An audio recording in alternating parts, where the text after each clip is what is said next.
prochain tableau de cette série, je ferai apathie. Après avoir esquissé le motif original, je l'ai transféré sur le papier de travail. Pour la galaxie, j'ai choisi d'utiliser des encres.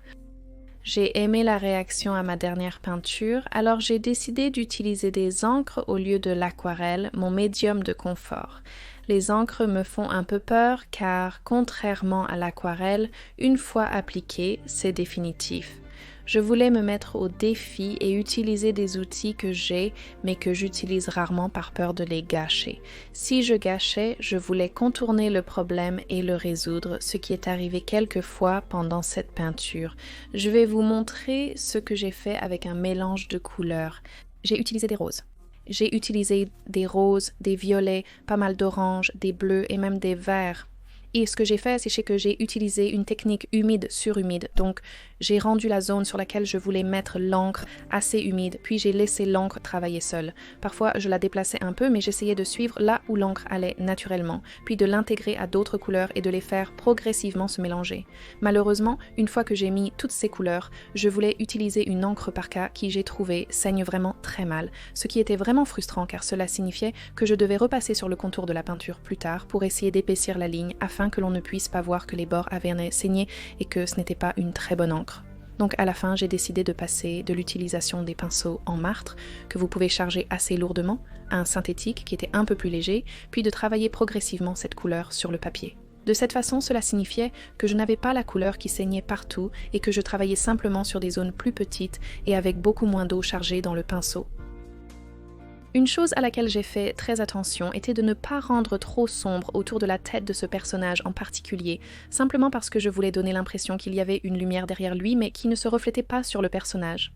Je voulais peindre cette galaxie vraiment belle et vibrante derrière lui qui semblait n'avoir aucun effet sur le personnage dans cette peinture particulière, et c'est ce que je voulais, ce contraste entre cet arrière-plan vraiment lumineux et magnifique et cette figure qui s'estompe devant lui qui est complètement désintéressée.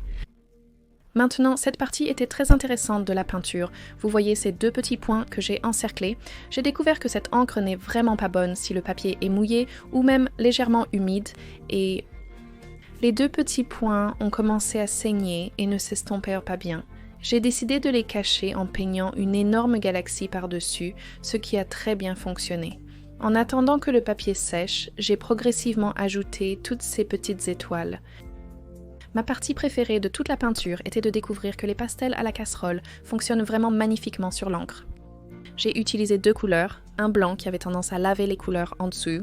J'ai utilisé la couleur avec parcimonie, puis j'ai opté pour un bleu verdâtre très pâle.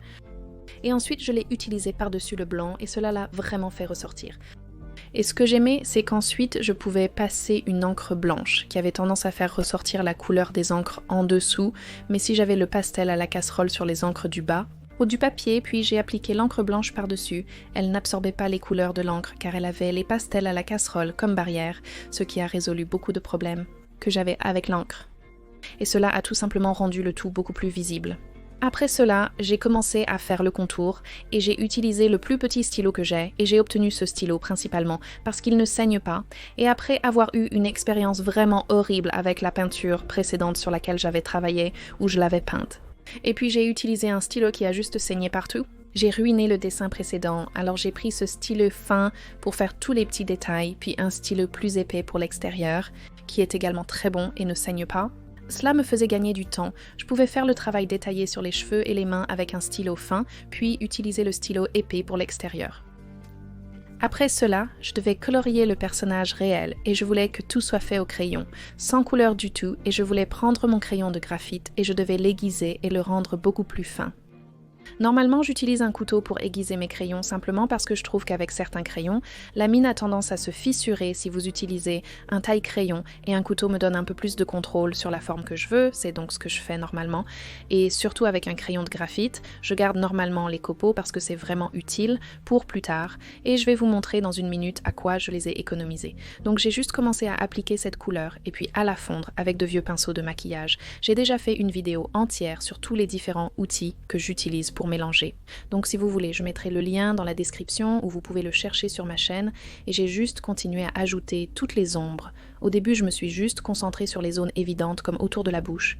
partout où il va y avoir des ombres très évidentes. Et puis petit à petit, j'ai commencé à ajouter les détails, mais je voulais toujours commencer par les choses les plus évidentes et puis progressivement travailler sur les détails, pour moi du moins. Je trouve que c'est une erreur de se lancer directement dans les détails parce qu'il est très facile de se laisser emporter et puis d'oublier complètement le reste de la peinture ou du dessin dans ce cas. Donc j'ai continué à ajouter toutes ces couleurs, mélangeant. Je commence normalement par des tons clairs et puis je fonce progressivement de sorte que de cette façon, je n'ai pas à essayer d'effacer quelque chose. Cela signifie que vous êtes moins susceptible de faire des erreurs en procédant lentement et petit à petit. J'ai commencé par ajouter les taches de rousseur, pensant qu'elles iraient mieux avec ce personnage, surtout avec la galaxie en arrière-plan. Je ne voulais pas que sa peau soit complètement uniforme. Honnêtement, je trouvais les taches de rousseur jolies, alors j'en ai ajouté sur les joues, le nez et un peu sur le front, puis j'ai continué à me concentrer sur les mains et les cheveux. J'ai continué à utiliser ces copeaux de graphite, surtout pour foncer légèrement certaines zones. Je tenais vraiment à l'intégrer dans le papier. Après cela, je suis simplement revenue avec mon tout petit crayon mécanique, j'ai ajouté tous les petits détails que je voulais et c'est à peu près tout. Je suis finie comme d'habitude une fois que j'ai terminé l'une des choses. J'ai pris mon croquis original, je l'ai soigneusement délimité et l'ai rendu disponible sur mon Patreon. Donc, si l'un d'entre vous voulait prendre ce dessin et le recréer à votre style, allez-y, il est sur mon Patreon. J'ai un lien dans la boîte de description et j'aurai une nouvelle vidéo pour vous bientôt.